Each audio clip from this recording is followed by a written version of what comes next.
If you enjoy this video, please don't forget to subscribe to Hobbycraft and click the bell icon to be notified of future videos.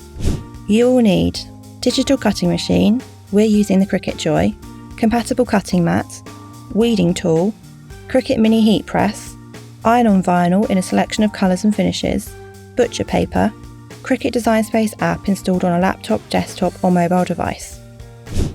Paste the project link included in the video description below into your browser.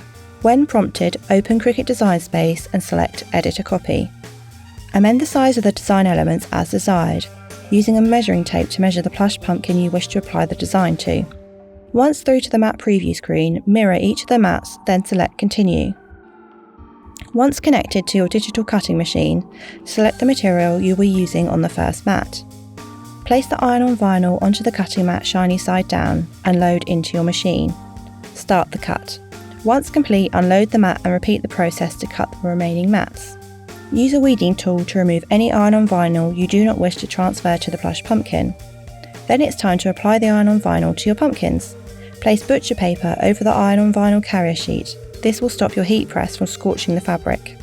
Use the Cricut Heat Guide to find the recommended heat settings for the iron-on vinyl and heat press you are using. If you're creating a face with different coloured layers, start with the bottom layer first, working up to the top layer, carefully lining up the vinyl on your pumpkin. Repeat this process to add a face to each of your pumpkins.